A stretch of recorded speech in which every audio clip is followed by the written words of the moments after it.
You see, there are two ways to make money in real estate. Listen to me carefully. One is you're getting something below comparable sales. So it's purely price driven. You're getting this property at 400,000, the whole area sells at 500. Why is this person selling it to you at 400? I mean, we can come up with 10 reasons. 1, job relocation. 2, they are sick. 3, divorce. 4, they need the cash right away. 5, they have a better opportunity somewhere else. 6, they can't make the payments and it's financial distress. 7, kids fighting and the guy does not want them to inherit the property. They're going to fight some more, want to sell it and give them. I've seen it all. So my point is, if you're going to buy something below market price, you're going to then sell it at market price. The second way to make money is something you're going to buy because you're going to add value. How are you going to add value? In residential, you're going to, let's say, expand the square footage. A 3-bedroom, 1 bath, you're going to change it to a 4-bedroom, 1 bath. You add a master bedroom, it's 4-bedroom, 1 bath. So you do the numbers. 3-bedroom, 1 bath.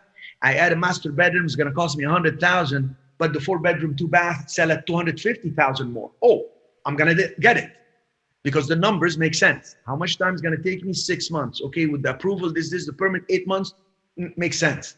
You're adding value. Or you're going to get a single tenant building vacant. You're going to add a tenant. Boom. You're adding value in commercial real estate based on income.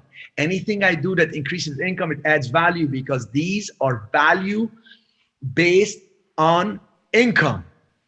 And who is paying that income? How safe is that income? How reliable is that income? This is called productive assets.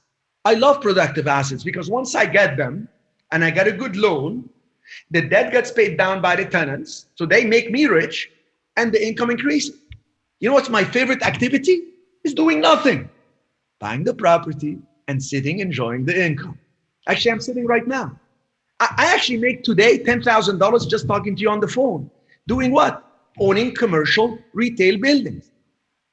It's over 300,000 plus in passive cash flow. Those who came to Puerto Rico, I've showed you the rent roll. You've seen my buildings over there. And we do the JV for the fund. We do some other rehab luxury homes in California. We've done it for years. So, all right. I shop commercial property based off of education. I got from you a while back. Well, thank you, Gideon. We are looking for tenants as we speak. Awesome. How can I get a pad site without money down? Okay. So the without money down opportunities are all based on your communication skills and the flexibility of the seller. Sometimes you talk to a seller and you say, listen, I'm willing to give you a little bit more than your asking price if you carry the financing. Well, the seller is going to think, well, how desperate am I? Why should I deal with this person? What if the person doesn't pay me anything on the cash flow or whatever? And you have to then have something else to give them. It's all in exchange of value. So I've seen deals done where I actually told the seller, I'd like to do it with no money down, but I'm going to give you a collateral on this other property that I have and I have so much equity in it. Or I told people, carry the financing and we're going to secure it against this property and against this other property as well. Or carry the financing and I'll give you a 10% interest because the hard money lender was going to ask for 12%. So, and then if you do one deal like this, you think like, wow, I'm such a great communicator. I'm such a great negotiator. You go do it again and the other guy is not desperate, says, listen, thank you for your thoughts. Thank you for your proposal. Take a hike. So every deal stands by itself. But if you give them, when two people deal together, one usually takes more risk than the other. If you shift the risk and you accept to take more risk than them, they're going to do the no money down. Meaning you're going to tell them, I'm going to give you this cross collateral of this other property. I'm going to sign a personal guarantee. I'm going to get this and that happening. And if you don't have all these pieces, then you better go convince a partner, or you better go with somebody and bring them the deals and partner up with them on like some fourplex or something.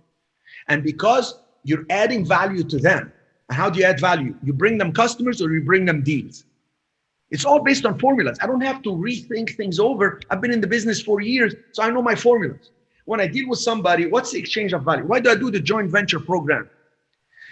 I can't be in Kansas. I can't be in Tampa. I cannot be in San Francisco all the time.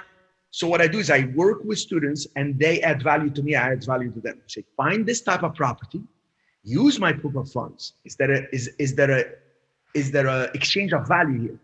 When you line them up and they want to actually talk to us, I will get on the call. I will negotiate the LOI for my fund. I will give them money for tenant improvement to fix the building, et cetera, et cetera.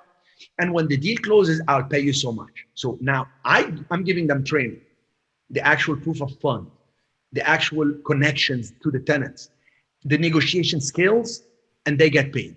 After one deal, do they have the business model? They have experience and they have some money. They want to do the second one with me? Fine. They want to do syndication with me? Fine. I have a student now. We're setting them up with the syndication. They've done the first deal. They're more comfortable. And now they're going to take the game to another level. They're going to start talking to friends and family and other people, showing them what the deal they did. And they're going to use my relationship because my fund works with fund of funds. So if you set up your own fund, if you raise money, and yeah, I can actually deploy it in my fund if you want to. So many levels to it. But the thing is, to do no money down deals, offer the seller something that makes them excited to do the deal with you. If not, you don't go to seller and say, I need help. If you don't help me now, because you never, even if you gave somebody something, a family member, you help them. You never go to them and say, I helped you, can you help me? No, no, no, no. You always present things to somebody. You know what's in it for you? X, Y, and Z. The minute you tell somebody you owe me, or I'd like you to do this for me, they're gonna run away. All right, I got too excited again. By the way, the question about how do I get a pad site without money down is gonna be hard, because when it's a pad site, it's part of a strip mall, shopping mall, which is probably in a syndication or a big company. So negotiating with a group is always, and I hate to be so absolute, it's always harder than to negotiate with a seller directly. So I wouldn't try to get a pad site without money down. I'd start getting a property directly from an owner, no money down. And you can do that by also advertising, looking for on Craigslist, on any website that can advertise for free. All you need is one phone call and see if you can work the deal. And you can even ask that seller to partner with you. And that's how you can do it. There's so many ways to do the no money down, but you better take a lot of the risk, otherwise they won't do it.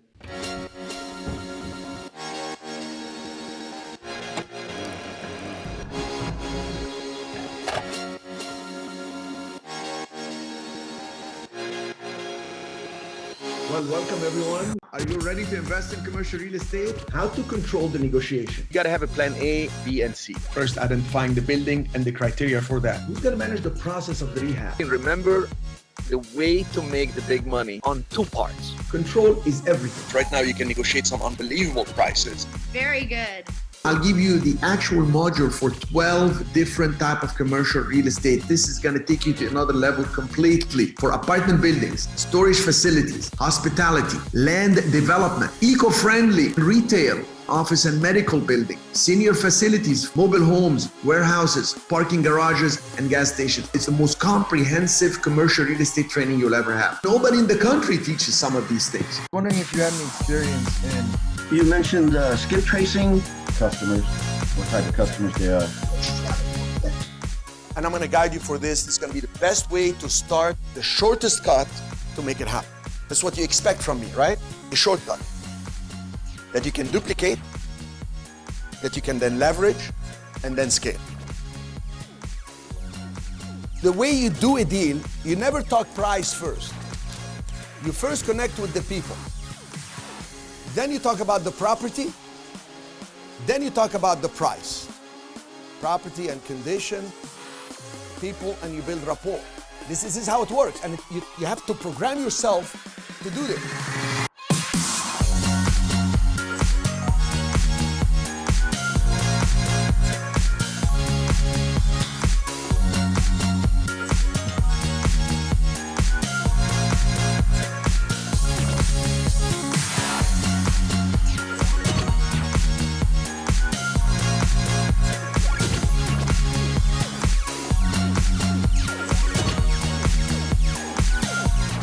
Very grateful for you.